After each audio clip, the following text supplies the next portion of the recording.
Selamat pagi adik-adik. Pagi ini kita akan belajar mata pelajaran pendidikan kewarganegaraan untuk kelas 10. Adik-adik, kita semua ketahui bahwa akibat karena COVID-19, maka pemerintah menganjurkan segala kegiatan kita dapat laksanakan di rumah masing-masing. Dan juga dalam proses belajar mengajar pun, adik-adik tetap berada di rumah. Kita tidak bisa mengadakan tatap muka secara langsung di sekolah kita masing-masing, tetapi kita melalui daring. Adik-adik berada di rumah masing-masing, dan kita akan belajar melalui daring. Apakah adik-adik sudah siap semua untuk belajar? Ya, kalau sudah siap, sekarang kita akan mulai belajar. Tetapi sebelumnya, Bapak akan memperkenalkan nama Bapak, karena adik-adik belum pernah adakan kegiatan belajar mengajar secara tatap muka dengan Bapak. Karena adik-adik adalah siswa baru. Ya, akibat karena COVID-19, kita tidak bisa belajar secara tatap muka. Nama Bapak adalah Yunus Nanulaita. Berikan mata pelajaran pendidikan moral Pancasila. Dan kita akan belajar melalui buku yang sekarang Bapak di depan Bapak di sini. Ya, adik-adik semua lihat. Ini buku pelajaran yang kita akan belajar. Bagi adik-adik yang punya buku yang ada di rumah seperti ini, silakan boleh buka pada bab yang pertama. Ya, buka pada bab yang pertama. Di situ tentang nilai-nilai Pancasila dalam kerangka praktek penyelenggaraan pemerintah negara. Kemudian subpokok yang akan kita bicarakan, yang pertama adalah sistem pembahagian kekuasaan negara Republik Indonesia. Subnya adalah materi sebagai berikut: macam-macam kekuasaan negara, dan kedua, konsep pembahagian kekuasaan di Indonesia.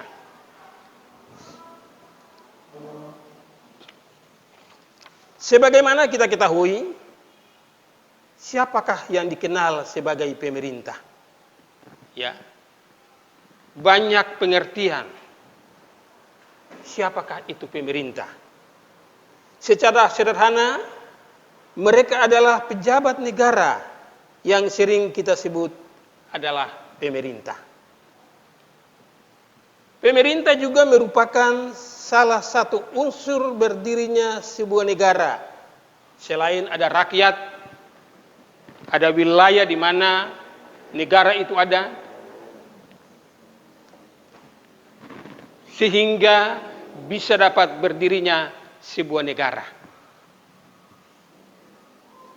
Pemerintah juga mempunyai kewenangan mengatur seluruh rakyat dan menjaga keutuhan wilayah negara untuk mencapai kemakmuran rakyat.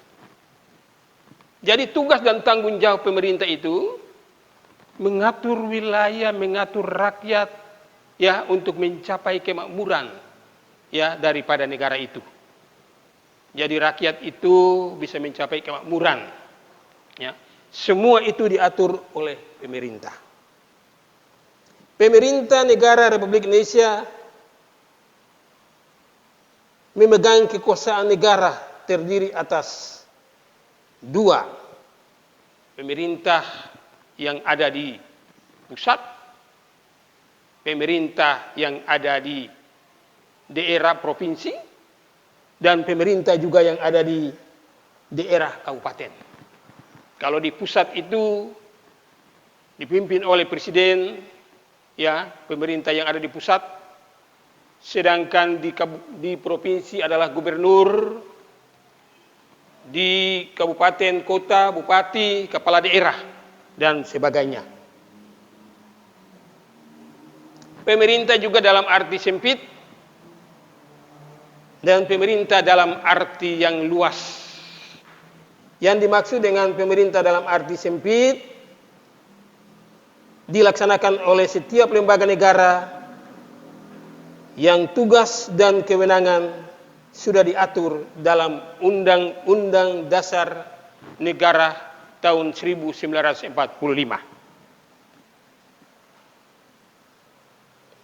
Kemudian pemerintah dalam arti luas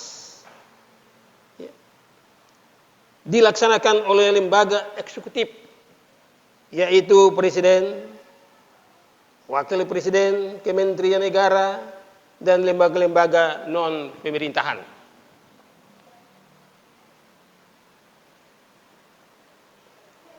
Kemudian kita akan masuk pada sistem pembahagian kekuasaan negara Republik Indonesia.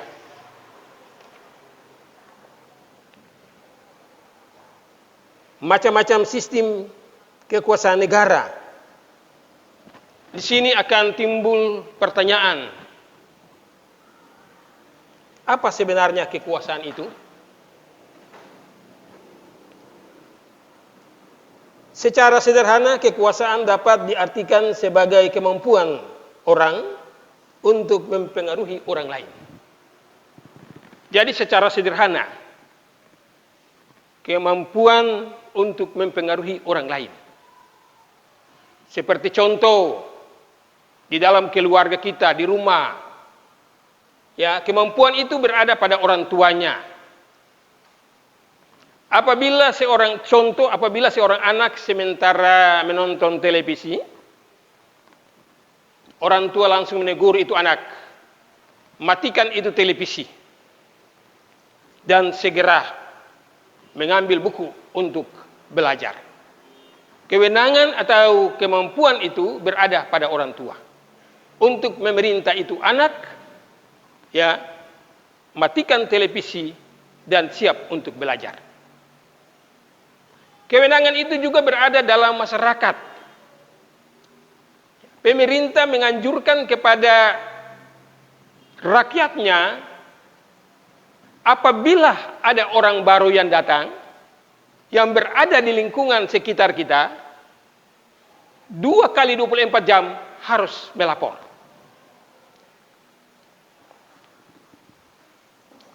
Apakah itu melapor kepada ketua RT, melapor kepada RW, atau melapor kepada pemerintah setempat?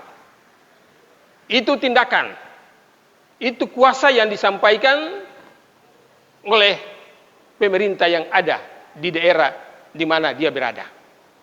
Jadi kalau umpamanya ada tamu yang datang berkunjung di tempat kita, kalau 2 kali 24 jam, itu harus lapor. Ya, harus lapor. Itu peraturan.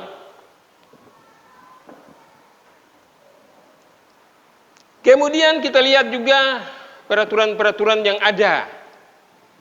Ya, kita semua harus patuh kepada peraturan yang ada. Kita lihat umpamanya di jalan umum, ya, ada rambu-rambu lalu lintas, ada lampu-lampu yang selalu berada di jiku-jiku jalan atau di sekitar jalan.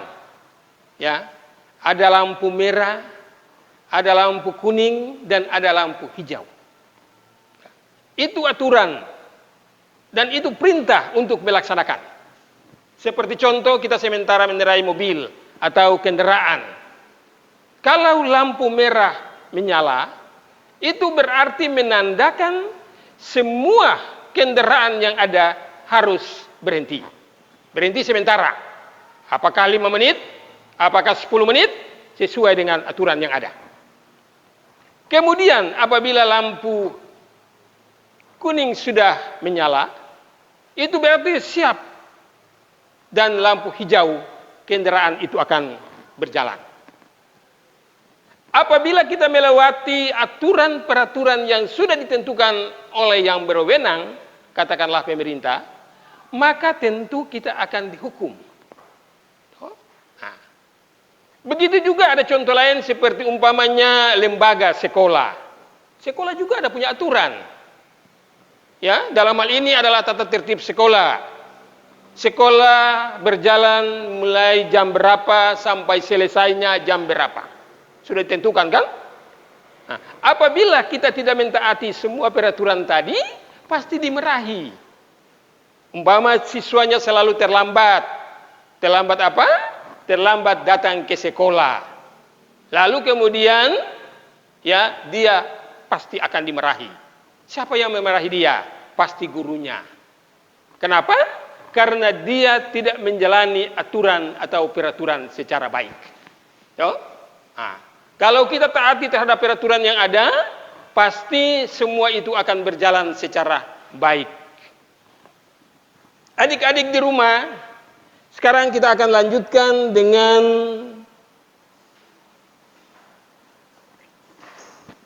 sistem pemerintahan, atau selain pula banyak kekuasaan yang diatur oleh negara. Itu menurut para ahli yang kita kenal adalah John Locke. Seorang ahli dengan sistem kekuasaannya, dia mengatur ada 3 kekuasaan. Yang pertama adalah kekuasaan legislatif. Yang pertama adalah kekuasaan legislatif. Apa yang dimaksud dengan kekuasaan legislatif? Kekuasaan legislatif adalah kekuasaan yang mengubah dan menetapkan undang-undang. Ya, kekuasaan yang membuat atau membentuk undang-undang, itu kekuasaan legislatif, yaitu kekuasaan untuk membuat atau membentuk undang-undang. Ya. Kemudian kekuasaan eksekutif, yaitu kekuasaan untuk melaksanakan undang-undang. Kekuasaan yudikatif, yaitu kekuasaan untuk mempertahankan undang-undang. Jadi yang pertama tadi adalah kekuasaan legislatif, yaitu kekuasaan untuk membuat atau membentuk undang-undang. Ya, dengar baik-baik. Kemudian kekuasaan eksekutif, yaitu kekuasaan untuk melaksanakan undang-undang. 3, kekuasaan yudikatif adalah kekuasaan untuk mempertahankan undang-undang. Kekuasaan untuk menggali setiap pelanggaran terhadap undang-undang. Kemudian kita lihat pada yang berikut, konsep pembahagian kekuasaan di Indonesia. Ya. Konsep pembahagian kekuasaan di Indonesia itu ada 2, yaitu kekuasaan secara horizontal, yang merata. Ya. Yang dimaksud dengan kekuasaan horizontal itu kekuasaan yang merata. Kemudian kekuasaan vertikal, ya. Kekuasaan vertikal. Kekuasaan vertikal terbagi atas 6 kekuasaan. Yang pertama adalah kekuasaan konstitutif, yaitu kekuasaan yang mengubah dan menetapkan undang-undang dan kekuasaan ini dilaksanakan oleh MPR sesuai dengan pasal 3 ayat 1 Undang-Undang Dasar 1945. Kemudian kekuasaan eksekutif, yaitu kekuasaan untuk menjalankan undang-undang dan pelanggaran pemerintah negara dipegang oleh presiden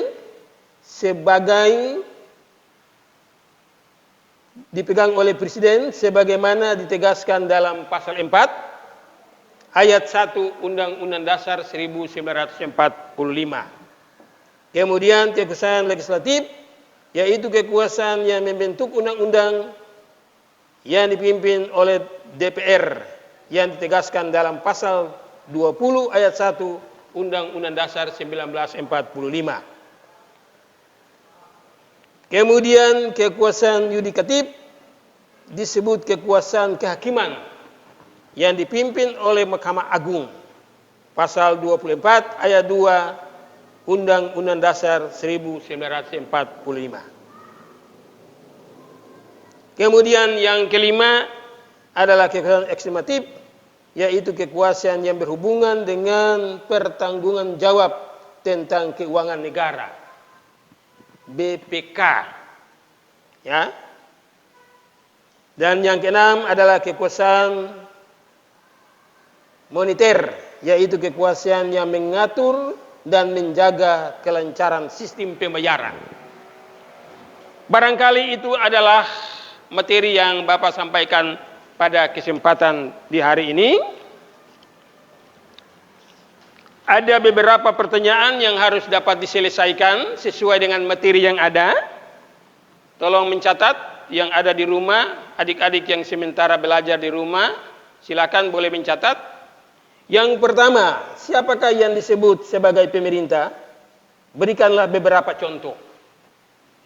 Kedua, sebutkan 3 sistem pembagian negara menurut para ahli John Locke. 3, sebutkan 2 konsep pembagian kekuasaan negara. Dan 4, sebutkan 6 bahagian kekuasaan negara secara horizontal.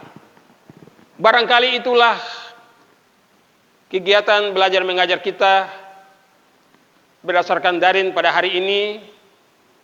Ya, barangkali pertanyaan yang akan adik-adik sampaikan nanti adik-adik sampaikan melalui WA kepada Bapak dan akan kita jawab secara bersama. Barangkali itu saja yang kita akan laksanakan dalam kegiatan belajar mengajar mata pelajaran pendidikan moral Pancasila di pagi hari ini. Selamat pagi anak-anak, selamat belajar, tetap sehat. Kita akan berjumpa di lain kesempatan. Terima kasih.